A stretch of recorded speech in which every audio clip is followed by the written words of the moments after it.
guys and the Dutch and the Scandinavians have it all the TV in English, and the films in English with the subtitles, which is for us it's because we don't have the money. I mean, well, I understand that, but it's also that thing like really poor actors.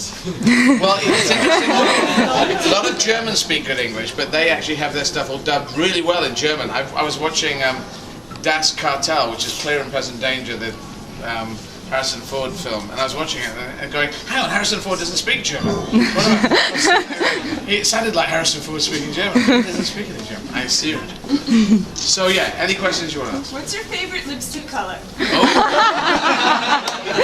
It would be kind of the wine colours. I'm into the kind of these wine colours. I think I don't know whether this is with young women, whether you go from the pinks and then you get darker as you get older. But you started with no one did pink. No. Someone's into a pink. Now I'm doing pink. Because now you're wanting to go back to teenage. No? Regression phase. You just want to muck about. Okay. So yes, that's that, and same with the nail colour thing. where did you get your nails done? I got them done today by a woman from Belgrade, Jelena. Jelena. And she did them today, and she had to take off old ones and put new ones on. Well, she had to just take off these, because when I do Hannibal Lecter, the Hannibal Lecter new series that could be coming out here, I don't know whether, I assume they will sell it here, but whenever I play this role, I have to take all the nails off. So I go, the nails will come off, but then I put these other ones back on, and suddenly they grow because they're false nails. But I can grow really strong nails. Boys have really strong nails, and girls have strong nails. Yeah. You perform in some more conservative countries, like Islamic countries. What do you expect to have? What kind of feedback? I expect this to happen. Because you have to deal with it. So outside Serbia, some people say, hey, Serbia's like this, and you go, well, no, because you guys are here, and you guys were always here all the way through the war and through Milosevic, and you know that the Spring Arab Uprising showed that there's a lot of young kids and young progressive kids in every country. So I'm going to go to Cairo to learn Arabic and do it there, and those kids will be there. Now, it could be that at some point, depending on what happens with that government, whether some religious police might turn up. Saudi Arabia, I think I would be closed down. But you see, I'm not going to go in and say the Islamic God is wrong. I just don't believe in my gods, the gods that I was brought up with. So I will say, you're going to have to decide it for yourselves. On a technical point of order, the Islamic God. But I think Muhammad was a great bloke. If you read about Muhammad, he married Khadijah, who was 15 years older than him. He was a very good fixer. He could talk to people and sort everything out. He used to say, I assume he was going, shut the fuck up, just listen. You're arguing against the wrong thing. Just this is this and this is that. And he famously sorted out problems that people couldn't sort out. Then he married this woman 15 years older than him, who he obviously didn't say, I want you now to be covered, because all the coverage is tribal. That was already existing when Islam came to that. So I would salute and hail Muhammad, who is deemed as a prophet, and but the gods, the invisible people, when they turn up, I will say, okay, now you exist. Now I have a few questions about why the misery and suffering. Not in highways. Sorry? Not in the highways. Not in the highways. So you will say, this is my opinion, but I have a helicopter on the rooftop. No, I will try and play it straight, and then I would assume.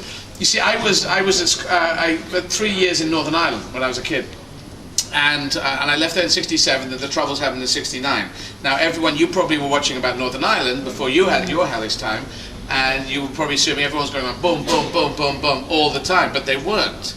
And then when there was a famous killing, a trick-or-treat killing around about Halloween, and my tour manager and the actor that was supporting me said, but we were in Dublin. They said, well, we're not going up there. And I said, well, I am going up there. They're not, they said they'll be targeting us. And I said, no, I don't think they will. We need to be positive, like I'm here in Belgrade, because I want to be positive and say, things are not what people think they are. It's like when George W. Bush was running America, everyone thought all 300 million Americans were going, yes, George Bush, whatever you say, George Bush. And they weren't, as we could see from Barack Obama being voted in twice and Bill Clinton twice before that. So it's, when Milosevic was in, it looked like everyone was agreeing with Milosevic, but we know that people weren't. So I have to go around the world. It is my duty, I think, with the determination I have, and I want to be mayor of London in 2020. So I want to make political contacts around the world, and so this is the time to go out and use my stand-up as a kind of opening gambit, an opening letter. Hello, this is what I do, and I'm talking about ideas and silly things, and intelligent but stupid, stupid but intelligent, everything that Python did. And so hopefully when I go to those conservative countries, Saudi Arabia, I'm not sure. I'm not sure what would happen there, so that's not where I'm planning to go. But Cairo, absolutely, and Beirut, absolutely. And Aden, if eventually I can get back to Aden, my hometown, and I could do a show, that'd be great. Yes? Do you know if some of your friends, famous comedians, are interested in performing here?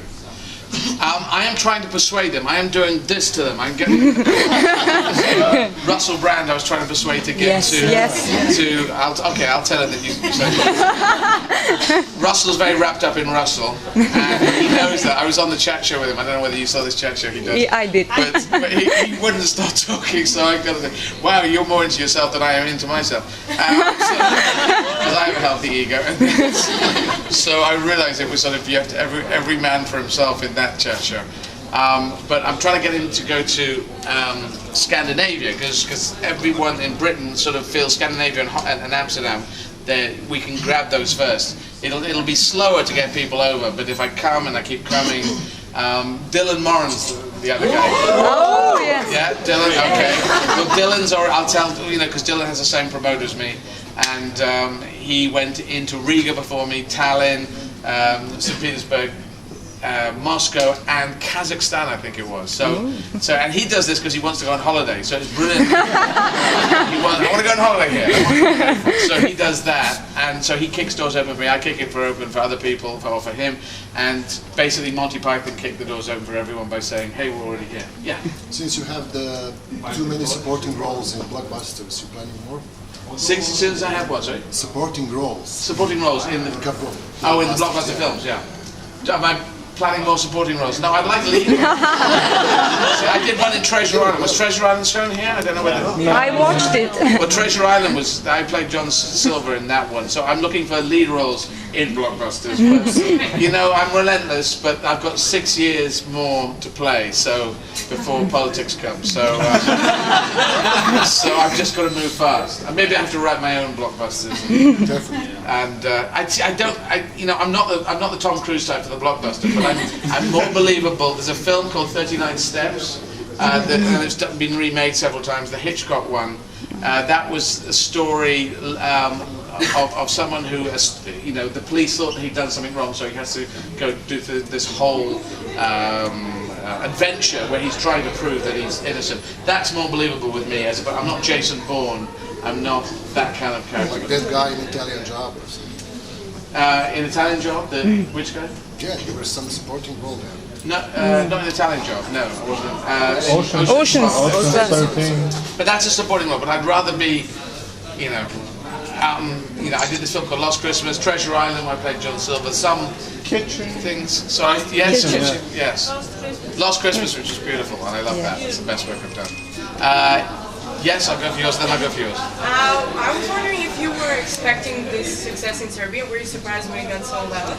And is the reaction different since we're not really used to stand-up comedy, especially now? Your reaction was amazing. It was like being in London. That's very interesting. The fact they went so quick was really pleasing, but surprising. But I was serious that I felt I have to get here and I have to get to Moscow. 2 places, any places where it might look that people in the West were being so antagonistic, I had to get there. Like, I have to go to the Arabic countries.